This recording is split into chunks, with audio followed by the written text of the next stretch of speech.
Hey, what's going on, ladies and gentlemen? My name is Rage, and we are back today to talk about a very important topic in the chaos raids that we're running right now. Because this was actually brought up to me by an alliance mate that watched Boilan's video, guys. So all credit goes to him.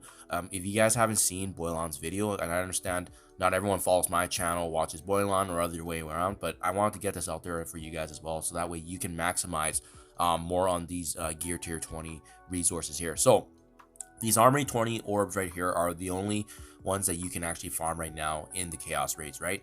Now, it's a simple math game. If your alliance is doing the Chaos Raid, you're going to be earning this, but how much you're earning is going to be dependent on what you're doing. Now, that's why it's important to distinguish, guys, and discuss and coordinate with your alliance, what is going to be the best outcome, because the strategy outlined in Boilan's video is accurate. We actually tested out for the first time yesterday, and it turns out, I'll just give you the short story of it. The Chaos Raids Omega are actually earning you less gear tier 20 than if you were to do the normal mode one. So let me just show you kind of the math here, and then I'll do an actual battle here and show you the results. So if you go to Chaos Raids here, right, this is the one on the right, the Chaotic Storm Omega. This one is deceiving because you think right away that this would be the harder one. That's kind of how we were taught with the Orcus raids, right? Even when you hit enter here and you look at the rewards, let's take a look at what most folks are doing right now. Many alliances are probably landing in this 40% range. And again, this strategy though is not going to work if you're already hitting 70%. I don't think it's likely that many of the majority of the alliances are getting 70%. I think it's probably a very few group. I would say maybe the top 100, top 150 in Marvel Strike Force right now doing this.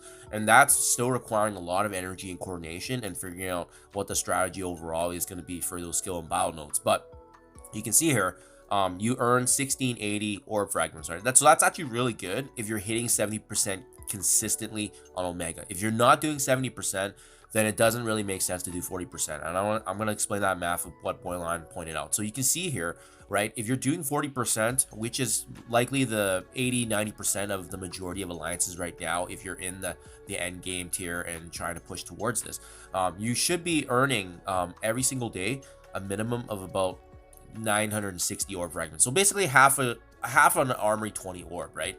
So use that number here as a reference. The 960, close to 1,000, right? Now, if I go back here to the raids that we're currently doing, which is the normal Chaotic Storm here, right? This is the one we're doing. As you can see, and I want to talk to you guys about some of the advantages and disadvantages as well. But let me just show you the math real quick for the Gear Tier 20 while we're on this topic. So I'm already kind of going through it. We still have a bit of energy here, and I'm in arguably what's one of the easier sections, right? But when you go through these nodes and you select difficulty 5 here, you do earn Gear Tier 20 resources every time you defeat a node. So you can see right here, if I were to complete this right now, I would get 130 orb fragments. So let me just do that for you. Let me show you that right now. If it loads for me, this is a typical team I use. No, Mephisto, Odin, and then Blade and Oath. I just go ahead and I sim it, okay?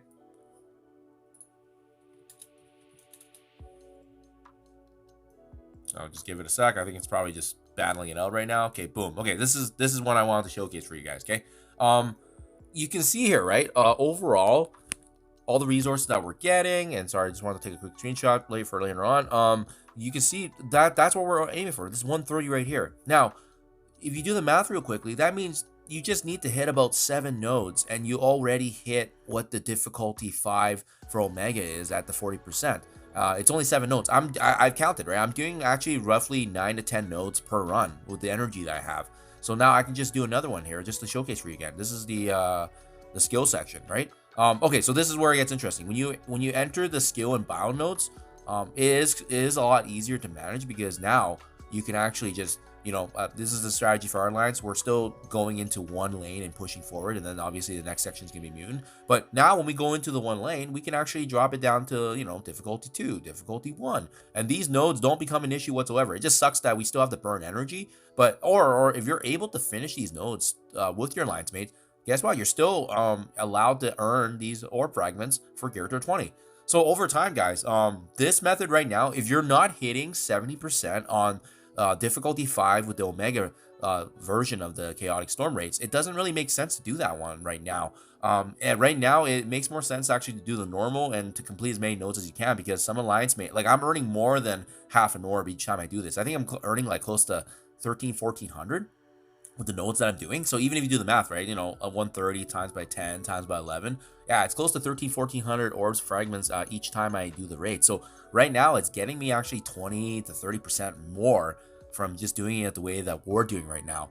Now, having said that, the pros and cons is obviously when you're doing the Chaotic Storm Omega, everybody gets the benefit from this, right? When you complete, you know, 40%, everyone in your lines is going to be earning the 960 flat, regardless if they put in 10 attacks or if they put in 5 attacks, right? So it benefits everyone. Whereas this method, this Chaotic Storm, it is going to reward the players that are active. I think this way right now currently is getting everyone to be more active too, because everyone wants those gear tier 20s. Everyone's fighting to finish the nodes, especially now we can actually take the boss nodes, as opposed to the Omega version, where you kind of have to pick your battles and you kind of have to be strategic with making sure that you hit your percentage. So that's my stats right now, guys. I completely agree with Pointline, and again, I'll link his video below, guys, because it was a great idea that he brought up, and huge shout out to my alliance mates that also brought this to my attention as well. But where it's gonna pivot and where it's gonna change, guys, is likely when the second or third member of the Vigilante team gets introduced and added. So in this case, next week, right? We already have Daredevil Modern being introduced yesterday. We already have, obviously, the reworks happening to Elektra and Punisher. So Silver Sable coming in next week. Maybe a 4-piece can get the job done. And why I say that is because the moment you have a team that works, they may very well be able to get through the skill section, and that could actually bump up the lines percentage to 70%. If you can get it to 70%, then the value is in the Omega version of the raids, not the normal. So, but in the meantime, we can take advantage of this for the next month, where we can get 20 to 30% more of the Gear Tier 20s, guys. Good. Anyways, that's just my 2 cents. Let me know what you guys think in comments below, and I should have done this too, but I also wonder, I think, does it impact points and scoring? Let me see where we are right now with heroes. Yeah, we're still top 200. We're not doing too bad, even though we've dialed it back down, but we are actually getting more nodes done now overall when compared to the Omega. So do let me know what you guys think in the comments below. Again, I'll link Borderlands video. He did a more detailed breakdown, but that's the gist of it. I want to get this out. Make sure you guys share this, because for those of you that think that Omega is the best way to go, it really just depends at the end of the day on what your alliance wants to do collectively and how much Gear Tier 20 you want right now versus later. Thank you for your time as always. I'll catch you guys in the next one.